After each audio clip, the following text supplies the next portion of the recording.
귀하고 복된 금요일 밤입니다. 이 밤이 왜 귀하고 복된 밤인지 그 이유와 목적은 제가 말씀드리지 않아도 모든 주사랑교회 성도님들께서 알고 계실 줄 믿습니다. 그것은 우리가 이 시간 가운데 함께 모여 기도할 것이고 그 기도함을 통해 하나님께서는 우리의 기도 소리를 들어 응답하여 주심을 믿고 신뢰하기에 이 밤은 거룩하고 복된 밤인 것입니다. 이 시간에 하나님의 놀라운 말씀을 통해서 하나님의 축복이 여러분의 삶 가운데 함께하길 간절히 소망합니다. 여러분은 급박하고 또한 긴급한 상황 가운데 어떻게 대처를 하시나요? 일반적으로 유년기 때는 엄마나 아빠를, 부모님을 찾기에 이릅니다. 또한 청소년기가 되면 같은 또래의 사람들에게 도움을 요청하기도 합니다. 또한 장년이 되었을 때에는 국가기관이나 주변에 도울 만한 사람에게 도움을 요청하기에 이르지요. 각자의 시기는 다르지만 우리는 주변 사람들에게 도움을 구하고 또한 그 사람들의 도움을 요청하는 모습을 우리는 확인하게 됩니다. 긴급한 상황에 말입니다. 그런데 그 도움을 요청한 이후에 우리는 어떠한 행동을 취하고 있습니까? 그 도움을 주실 분에 대한 신뢰를 갖고, 즉 믿음을 갖고 우리는 기다리며 그 사람이 하라는 대로 그 사람의 지시 강령을 통하여서 대처하고 나아가기에 이릅니다. 이것이 일반적인 세상의 이치입니다. 또한 이 이치는 하나님께서 우리에게 허락하여 주신 놀라운 섭리이기도 합니다. 이러한 말씀을 왜 드리냐면 오늘 본문 말씀이 이와 같이 긴급하고 급박한 상황이었기 때문입니다. 오늘 본문 말씀을 보시게 되면 이 긴급하고 급박한 상황 가운데 하나님께 매달리는 두 가지 부류의 사람을 보게 됩니다. 첫 번째 부류는 이스라엘 백성이고 두 번째 부류는 모세입니다. 이 두 부류의 사람들을 통하여서 하나님께서 우리에게 허락하여 주실 은혜를, 그 말씀을 오늘 나누고자 합니다. 10절 말씀을 다 같이 다시 한번 읽어보도록 하겠습니다. 10절입니다. 시작. 바로가 가까이 올 때 이스라엘 자손이 눈을 들어 본즉 애굽 사람들이 자기들 뒤에 이른지라. 이스라엘 자손이 심히 두려워하여 여호와께 부르짖고. 이스라엘 백성들에게 긴급한 상황이 발생했습니다. 어쩌면 상상하지 못한 상황일지도 모르겠습니다. 왜 그랬을까요? 출애굽한 지 얼마 지나지 않아서 그들 가운데 홍해라는 어려움이 닥쳤고 첩첩산중으로 뒤에는 애국 군대가 따라오고 있었기 때문입니다. 말 그대로 진퇴양난의 상황 가운데 처한 이스라엘 백성들의 모습이 오늘 본문 말씀에 고스란히 등장합니다. 이 긴급한 상황 가운데 이스라엘 백성들은 하나님께 나아가는 방법이 잘못되었음을 오늘 본문은 우리에게 말씀해주고 있습니다. 10절 초반부를 보시게 되면 이렇게 기록되어 있죠. 바로가 가까이 올 때에, 이 바로라는 인물은 누구입니까? 이는 애굽의 왕, 이집트의 왕이며 이스라엘 백성들을 죽일 대표였습니다. 그 대표가 애굽 군대를 이끌고 오고 있었습니다. 즉 이스라엘 백성들이 상상하기도 싫어하는 어려움이 찾아오고 있었다라는 것입니다. 정말로 이러한 상황이 발생하면 안 되는데 그와 같은 상황이 발생했고 그와 같은 상황을 통하여서 어려움에 봉착한 이스라엘 백성들의 상황을 우리는 확인하게 되는 것입니다. 그런데 그 상황을 바라보면서 이스라엘 백성들은 이렇게 말씀하고 있죠. 이스라엘 자손이 눈을 들어 본즉, 봤다라고 기록되어 있습니다. 여기서 본 것은 우리에게 실로 큰 의미를 줍니다. 왜냐하면 여기서 봤다라는 것은 어떠한 물체가 우리 눈앞에 훅 지나갈 때 잠깐 보고 마는 그런 수준이 아니라 우리가 눈여겨보고 뒤를 돌아보면서 주목했다라는 의미이기 때문입니다. 즉 시선을 뺏겼다, 마음을 뺏겼다라는 말씀이 여기서 기록되어 있는 눈을 들어 본즉이란 말씀인 것이죠. 이 말뜻을 통해 우리에게 하나님께서 허락해 주시는 은혜는 무엇입니까? 하나님께서는 홍해를 넘어 가나안에 입성할 수 있는 꿈과 비전을 이스라엘 백성들에게 허락해 주셨고 보여주셨습니다. 또한 그 모든 일련의 과정 가운데 출애굽을 하면서 10가지 재앙이 아니라 10가지 축복으로 이스라엘 백성들을 이끌어 주셨죠. 그 모든 것들을 경험한 사람들이 이스라엘 백성이었습니다. 그런데 그 앞에 있는 홍해 너머에 있는 하나님의 꿈과 비전과 사명을 바라보지 못하고 뒤에 근저에 찾아오게 되는 그 두려움에 현혹되어 시선을 돌린 것입니다. 그것은 무엇을 의미하는 걸까요, 여러분?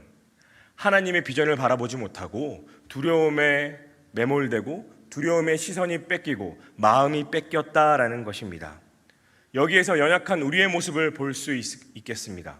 우리의 연약한 모습들, 우리 가운데 정말로 내가 상상치도 못할 이와 같은 두려움은 오면 안 되는데 그와 같은 두려움이 왔을 때 그 두려움을 통해서 하나님을 의지하기는커녕 그 두려움에 시선이 뺏기고 마음이 뺏겨서 어느 순간 하나님을 찾지 못하고 하나님을 향해 원망하는 우리의 연약한 모습들 말입니다. 그러할 때 하나님께서는 오늘 본문 말씀을 통해 연약한 우리에게 다시 한번 힘을 낼 것을 말씀하고 계십니다. 그것을 신뢰할 수 있는 저와 여러분 될 수 있기를 간절히 바랍니다.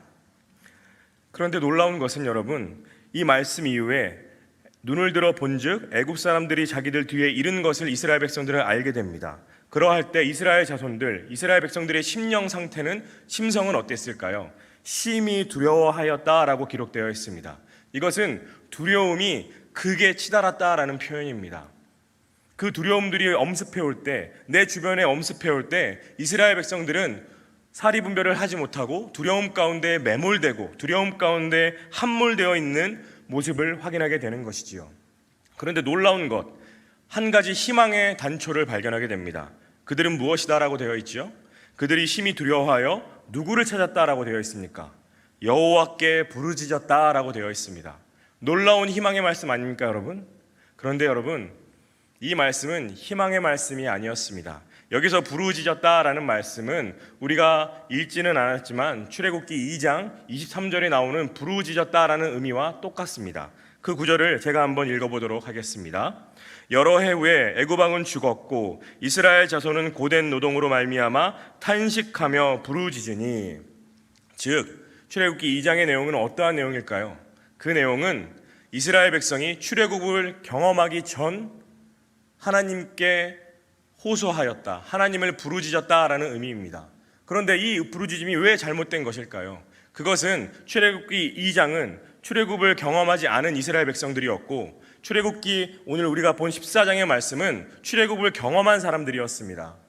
그것은 하나님의 놀라운 기적과 이적을 경험한 이스라엘 백성들이 여전히 아직도 출애굽 이전처럼 하나님께 부르짖으며 찾았다라는 것입니다. 이것은 그들의 겉모습은 하나님의 기적을 경험했지만 그들의 속사람은 아직 성장하지 않았다라는 것을 뜻하는 것입니다. 이로보건대 우리의 또한 연약한 모습을 확인할 수 있는 것 아닐까요, 여러분? 하나님의 말씀과 하나님의 놀라운 축복의 기적들을 경험하였지만 다 같이 경험함으로 말미암아 마치 나의 믿음이 성장한 것처럼 으스대며 나의 믿음이 성장한 것처럼 착각하며 살고 있지는 않았을까요, 여러분? 그러할 때 두려움이 우리 가운데 봉착했을 때 그것이 겉사람의 성장인지 속사람의 성장인지 판가름이 나고 있다라는 말씀인 것입니다. 여전히 이스라엘 백성들은 출애굽 이전에 하나님께 부르짖는 그와 똑같은 행동을 출애굽 이후에도, 출애굽 중간에도 하고 있었다라는 것입니다. 그래서 여기에서 기록된 여호와께 부르짖었다라는 의미는 그렇게 우리에게 희망을 주는 메시지는 아니다라는 사실입니다. 출애굽 이전의 상황과 출애굽 중의 상황이 똑같은 신앙의 상황, 즉 신앙이 성장하지 않는 이 이스라엘 백성들의 모습을 보면서 우리의 연약한 모습을 다시 한번 확인하게 됩니다. 하나님께서 우리에게 믿음을 허락해 주셨고 구원을 허락해 주셨는데 어느 순간 그 은혜에 망각하여 나의 신앙이 이 정도만 성숙하면 되겠지, 이 정도만 전도하면 되겠지, 이 정도만 행복 모임을 하면 되겠지라고 안주하고 계시지는 않습니까, 여러분? 감히 여러분들에게 도전을 드리고 싶습니다. 지금 이 시간 하나님께서 우리에게 허락해 주시는 믿음의 말씀은 너희의 속사람은 날로 성장해야 함을 말씀하고 계십니다. 언제까지요? 하나님을 만날 때까지입니다. 그러기에 주께서 우리에게 허락해 주신 그 믿음, 사명, 소명, 비전을 우리는 포기하지 않고 성장하며 매 순간순간마다 가꿔가야 합니다. 그와 같은 말씀을 오늘 하나님께서는 우리에게 전해주고 계신 것입니다. 그런데 여러분, 여기서 이스라엘 백성들의 아픔과 어려움은 끝나지 않습니다. 이어서 11절 말씀을 다 같이 읽어보도록 하겠습니다. 11절입니다. 시작. 그들이 또 모세에게 이르되 애굽에 매장지가 없어서 당신이 우리를 이끌어내어 이 광야에서 죽게 하느냐? 어찌하여 당신이 우리를 애굽에서 이끌어내어 우리에게 이같이 하느냐? 하나님께 부르짖는 것과 같은 모습을 취한 이스라엘 백성들은 이제 그 원망의 대상을 그들의 지도자인 모세를 향해 표출합니다. 그들을 이끌어왔고 10가지 재앙, 즉 10가지 축복의 사건들을 경험하면서 모세를 정말로 그들의 지도자로 인정하며 나왔던 이스라엘 백성들이 돌연 두려움 가운데 돌변하여서 그들의 원망의 화살을 모세를 향해 겨냥하기 시작하는 것이죠. 그들을 살려주었던 모세를 향하여서 살인자 취급하는 얼토당토한 모습을 우리는 확인하게 됩니다. 또한 이 말씀을 보시게 되면 이러한 표현이 나오는데 모세에게 이르되 애굽에 매장지가 없어서 당신이 우리를 이끌어내어 이 광야에서 죽게 하느냐. 이 표현을 히브리어 원어 성경을 보시게 되면 이중부정을 나타낸다라고 합니다. 우리 한글말에서는 이중부정을 강한 긍정이다라고 표현할 수 있는데 히브리어식 표현에서는 이중부정은 강한 부정을 뜻한다라고 합니다. 그 말은 가장 악독하고 가장 악한 말을 그들을 살려준 지도자인 모세를 향해 내뱉었다라는 말씀인 것이겠지요. 그러면서 이렇게 말을 하고 있습니다. 어찌하여 당신이 우리를 애굽에서 이끌어내어 우리에게 이같이 하느냐라고 적반하장의 모습을 보이고 있습니다.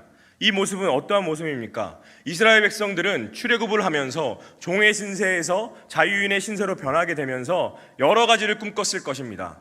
출애굽을 하면서 그들이 도착할 가나안 땅에 대한 희망, 또한 자유인으로서의 행복을 꿈꿨을 것인데 그들이 바래왔던 그 결과가 아니라 잘못된 결과, 즉 애국 군대로부터 뒤쫓기는 상황 가운데 있는 그 두려움의 결과에 대하여서 자기 자신들이 상상하지 못한 결과를 맞닥뜨림으로 말미암아 모세에게 어떻게 우리에게 이와 같이 하느냐라고 반문하는 것입니다. 이로 보건대 우리의 연약한 모습을 또 발견할 수 있지 않을까요? 그것은 우리가 하나님께 기도할 때 하나님 이렇게 해주십시오 라고 했을 때 이렇게 해주시면 감사한 표현을 하는 것. 하지만 반대로 우리가 이렇게 기도하였을 때 이렇게 응답하지 아니하시는 하나님을 향해 원망하고 불평하는 우리의 모습들 말입니다. 이는 마치 어린아이가 부모에게 때를 쓰는 것과 똑같습니다. 이러한 모습들이 우리에게 없다라고 말할 수 있을까요? 하나님께서 원하시는 결과가 아니라 내가 원하고 내가 바라는 결과를 상정해 놓고 기도하는 그와 같은 나쁜 습관들, 바라기는 그와 같은 기도의 나쁜 습관들이 있으시다면 이 시간 온전하게 제하여 버리시고 하나님께서 원하시는 결과를 상정하고 하나님의 뜻대로 기도하며 나아갈 수 있는 우리 모든 주사랑 성도님 될 수 있기를 간절히 소망합니다. 또한 이어서 12절 말씀을 보시게 되면 불평과 원망하는 이스라엘 백성들의 화살이 더욱더 맹렬해지고 있음을 우리는 확인하게 됩니다. 다 같이 12절 말씀을 읽어보도록 하겠습니다. 시작. 우리가 애굽에서 당신에게 이른 말이 이것이 아니냐. 이르기를 우리를 내버려 두라. 우리가 애굽 사람을 섬길 것이라 하지 아니하더냐. 애굽 사람을 섬기는 것이 광야에서 죽는 것보다 낫겠노라. 폭언을 퍼붓는 장면이 묘사됩니다. 애굽 사람을 섬기는 것이 광야에서 죽는 것보다 낫겠다라고 되어 있습니다. 이 말뜻은 무엇입니까? 나는 애굽으로 돌아가겠다, 종살이 하겠다라는 것입니다. 말이 안 되지 않습니까, 여러분? 너무나 배은망덕한 상황 아닙니까? 하나님께서 어떻게 이스라엘 백성들을 출애굽시켜 주셨는데 그 출애굽하신 것을 원복하고 다시 애굽으로 돌아가겠다니요. 이처럼 배은망덕한 상황 가운데 모세는 어떻게 나아갔을까요? 더 나아가서 이스라엘 백성들은 여기서 그 폭언을 멈추지 않습니다. 더 나아가 어떻게 이야기하고 있습니까? 우리를 내버려 두라라고 하고 있습니다. 우리를 내버려 두라. 이 말이 주는 의미는 상당히 큽니다. 왜 그러하냐면 우리를 내버려 두는 것, 우리에게 관심을 끊으십시오라는 말씀인데 그 말인즉슨 하나님과 우리 사이에 아무 관계가 없습니다라는 겁니다. 하나님께서 이스라엘 백성들을 본인의 소유 삼아 주시고 하나님의 자녀 삼아 주셨는데 이제부터는 관계가 없습니다. 나는 하나님과 관계 없는 사람입니다 라고 이야기하고 있는 것이겠지요. 이로 보건대 우리가 알아야 할 또한 하나님의 은혜는 무엇입니까, 여러분? 그것은 이와 같은 어려움 가운데 우리의 입을 조심하고 마음을 다잡아야 한다라는 것입니다. 어려움이 없는 인생이 어디 있겠습니까, 여러분? 두려움이 없는 인생이 어디 있겠습니까? 지금 당장에도 여러분의 마음 가운데 정말로 해결되지 않는 어려움들이 있지 않습니까? 정말로 두려워하는 문제들이 있지 않습니까, 여러분?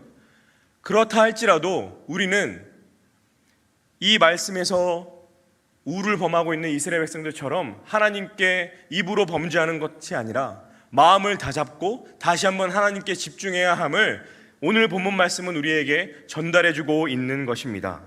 우리의 악하고 연약한 모습이 아니라 우리의 겸손하고 선량한 모습을 주님께 바쳐야 한다라는 것이지요. 그러할 때 하나님께서는 우리에게 이스라엘 백성들의 그와 같은 연약한 모습이 아니라 모세의 담대한 모습을 허락해 주시는 것입니다. 이어서 13절 말씀을 다 같이 읽어보도록 하겠습니다. 시작. 모세가 백성에게 이르되 너희는 두려워하지 말고 가만히 서서 여호와께서 오늘 너희를 위하여 행하시는 구원을 보라. 너희가 오늘 본 애굽 사람을 영원히 다시 보지 아니하리라. 드디어 모세가 등장합니다, 여러분. 하나님의 명령을 따라 하나님의 사명과 비전을 따라 이스라엘 백성들을 출애굽시킨 그 지도자인 모세가 등장합니다. 근데 이 모세의 상황은 어떻습니까? 하나님께 아뢰야 할 것도 많고 하나님의 기적을 바라야 하는 것도 많은 동시에 자기 자신이 이끌고 온 그룹원인 이스라엘 백성들은 자기 자신을 지지하기는커녕 자기 자신에게 원망하고 자기 자신을 공격하는 모습을 취하고 있습니다. 말 그대로 어렵고 힘든 상황 가운데 있는 자가 모세였습니다. 어찌 보면 이스라엘 백성들보다 더 힘든 상황이었을 것입니다. 왜냐하면 지도자였기 때문입니다. 앞에는 홍해가 가리고 있고 뒤에는 애국 군대가 쫓아오고 있는 그 상황 가운데 그와 같은 어려움 가운데 모세는 마음이 힘들고 어려웠을 것입니다. 하지만 이 모세는 하나님께서 선택한 사람이었고 하나님께서 이끄시는 사람이었기에 이 모세라는 선지자, 지도자는 하나님께 허락해 주신, 하나님께서 본인에게 허락해 주신 말씀을 담대하게 이스라엘 백성들을 향해 선언합니다. 그 선언의 말씀은 첫 번째로 이렇게 기록되어 있습니다. 우리가 13절에 읽은 것처럼 이렇게 말씀하고 있지요. 모세가 백성에게 이르되 너희는 두려워하지 말아라 라고 말하고 있습니다. 두려워하지 말아라. 이 말의 뜻은 무엇입니까? 그것은 자신의 입장을 분명히 하고 굳세게 하라라는 의미입니다.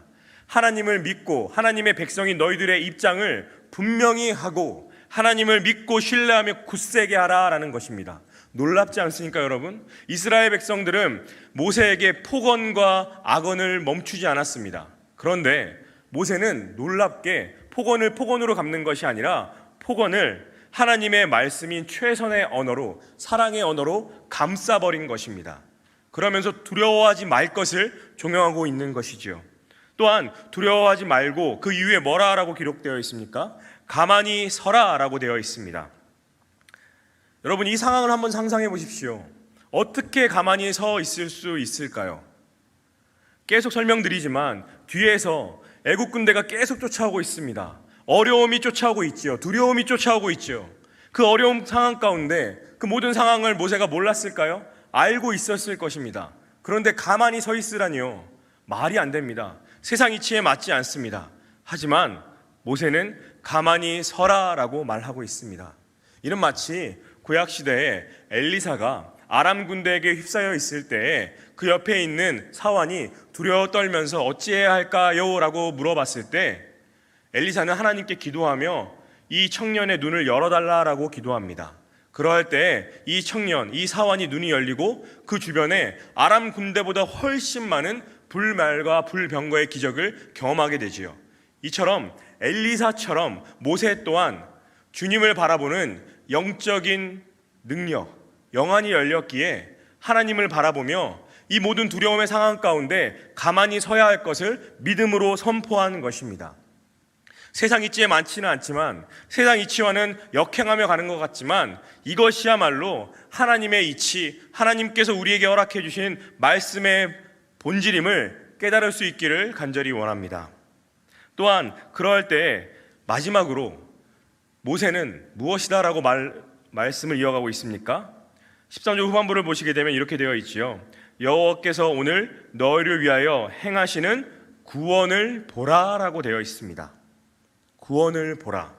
그런데 여러분, 구원을 본다라는 표현이 조금 생경하지 않습니까? 구원이라는 것이 보이지 않는 것인데 어떻게 볼 수 있을까요? 그것은 구원을 본다라는 의미는 구원을 위해 하나님께서 하시는 일을 경험하라라는 것입니다. 구원을 본다라는 것은 구원을 위해 하나님께서 하시는 일들을 경험하라라는 것입니다. 그러면 구원을 위해 하나님께서 하시는 일을 경험하기 위하여서 우리는 어떻게 해야 할까요? 혹은 무엇을 경험해야 할까요? 여기서 혹시 구원을 본 적이 없습니다, 하나님의 구원을 경험해 본 적이 없습니다라고 반문하실 분은 없을 줄 압니다. 왜요? 그것은 하나님의 구원을 경험하는 일은 예수 그리스도의 십자가를 우리가 믿고 있기 때문에 진즉에 경험했기 때문입니다. 단순합니다, 여러분. 하나님의 구원을 바라보는 것은 하나님께서 우리를 위하여 행하시는 그 구원의 일들을 경험하는 것이고, 그 경험하는 것은 십자가의 복음의 진리를 믿는 것입니다. 다른 새로운 것이 없습니다. 하나님께서 우리에게 구원을 보라라고 하셨을 때에는 예수 그리스도의 십자가를 바라보면서 예수 그리스도의 십자가의 복음으로 말미암아 살아가는 것임을 뜻하기 때문입니다. 그것을 신뢰할 수 있기를 간절히 소망합니다. 오늘 모세는 우리에게 두려워하지 말 것을, 또한 가만히 설 것을, 더 나아가 구원을 봐야 할 것을 말씀해주고 있습니다. 이 모든 말씀은 두려워하지 않는다라는 것은, 그것은 우리가 하나님 외에 다른 어떠한 것도 두려워하지 않는 것이고, 더 나아가 하나님을 경외한다라는 것입니다. 하나님을 경외할 수 있는 여러분 될 수 있기를 원합니다. 또한 이어서 우리가 가만히 서 있다라는 것은 하나님께서 우리에게 허락하여 주신 그 구원의 계획, 구원의 약속을 믿고 기다린다라는 의미입니다. 믿음으로 기다리는 것, 가만히 서 있다라는 의미는 믿음으로 기다리는 것임을 잊지 마시길 바랍니다. 우리가 두려워하지 않고 가만히 서 있을 때, 우리가 여호와 하나님을 경외하고 여호와 하나님의 구원의 계획을 신뢰하며 기다리고 있을 때, 우리는 결국에 구원을 바라보게 될 것입니다. 구원을 바라보게 될 것입니다. 그런데 놀라운 것은 무엇입니까, 여러분? 이 구원을 바라보는 것은 우리 혼자만으로 족할 수 없습니다. 왜요? 내 주변에 아직까지도 구원을 바라보지 못하는 사람들이 너무나 많기 때문입니다. 우리의 가족일 수도 있겠죠? 우리의 친지일 수도 있을 것이고, 우리의 이웃일 수도 있을 것입니다. 그렇다면 여러분, 우리에게 허락하여 주신 그 구원의 경험을 우리는 마땅히 우리 주변 사람들에게 전해야 하지 않을까요? 그 전하는 방법이 행복 모임일 수도 있을 것이고, 또한 전도하는 방법이 있을 것이고, 그 외에도 여러 가지 방법이 있을진데, 중요한 것은 그것입니다. 여러분에게 허락하여 주신 그 복음의 경험은 여러분들만의 것이 아니다라는 것입니다. 하나님께서 우리에게 선물로 주신 구원의 선물을 바라기는 여러분 혼자 감춰두시는 것이 아니라 주변 사람들에게도 보여줄 수 있기를 간절히 소망합니다. 이 모든 일들은 오직 믿음으로 가능한 일이기 때문입니다. 오늘 말씀을 통해 우리는 어려움 가운데 있는 두 부류의 사람을 만나볼 수 있었습니다. 어려움 가운데 있는 이스라엘 백성들, 원망하고 토로하며 하나님께 원망 섞인 말을 했던 이스라엘 백성들, 또한 어려움 상황 가운데 있지만 희망을 꿈꾸며 두려워하지 않고 하나님의 약속을 기다리며 구원을 보라라고 말한 모세를 만나보게 되었습니다. 여러분은 어떠한 사람이 되시길 원하십니까? 여쭤보지 않아도 명확한 질문이겠지요. 명확한 대답이 있는 질문일 것입니다. 그렇다면 여러분, 이 시간부터 우리는 모세처럼 나아갈 수 있기를 원합니다. 비록 아직은 우리 가운데 이스라엘 백성들처럼 연약하고 어리숙한 모습이 있다 할지라도 지금 이 시간 하나님께 용서를 구하며 나아갈 수 있기를 원합니다. 하나님, 제가 이 정도까지밖에 되지 않지만 주님, 그러함에도 모세와 같은 모습을 끄집어내어 주십시오. 모세와 같은 모습으로 나를 변화시켜 주시옵소서라고 기도할 수 있기를 원합니다. 왜요? 우리의 믿음은 성장해야 하기 때문입니다. 그래서 주변 이웃들까지 우리의 복음을 들고 나아가야 하기 때문입니다. 바라는 것은 오직 믿음으로 살아갈 수 있기를 바랍니다. 오직 믿음으로 살아갈 때 저 천국에서 우리를 기다리시는 그 하나님을 경험할 수 있는, 또한 오직 믿음으로 오늘을 굳건하게 살아갈 수 있는 저와 여러분 될 수 있기를 간절히 소망해 보면서 끝으로 오늘 마지막 절 말씀인 14절 말씀을 다 같이 읽어보도록 하겠습니다. 시작. 여호와께서 너희를 위하여 싸우시리니 너희는 가만히 있을지니라. 아멘. 다 같이 한번 눈을 감아 보실까요? 그리고 가슴에 손을 얹으시길 바랍니다. 이 말씀은 하나님께서 여러분에게 허락해 주시는 말씀입니다. 눈을 감고 가슴에 손을 얹고 상상해 보십시오. 제가 하나님의 말씀을 대언하겠습니다. 여호와께서 너희를 위하여 싸우시리니 너희는 가만히 있을지니라. 여호와께서 너희를 위하여 싸우시리니 너희는 가만히 있을지니라. 여호와께서 나를 위하여 싸우시리니 나는 가만히 있겠습니다. 이와 같은 믿음의 고백을 갖고 실천하며 나아갈 수 있는 귀하고 복된 우리 모든 주사랑교회 성도님 될 수 있기를 주님의 이름으로 간절히 축원합니다. 다 같이 기도하시겠습니다. 하나님, 오늘 말씀을 통해 어려움 가운데 있는 두 부류의 사람을 만나게 됩니다. 이스라엘 자손과 같은 모습이 우리 가운데 있습니다. 연약한 모습이지요. 하지만 지금 이 시간 다시 한번 다짐을 합니다. 모세와 같은 모습으로 나를 변화시켜 주시옵소서. 그래서 하나님께 두려워하지 않고 가만히 서서 하나님의 구원을 바라볼 수 있는 귀하고 복된 이 시간 될 수 있도록 은혜를 베풀어 주시옵소서. 오직 믿음으로 나아가겠습니다. 주여, 우리에게 은혜를 베풀어 주시옵소서. 모든 것 믿고 의지하오며 예수 그리스도의 이름으로 기도드렸습니다. 아멘.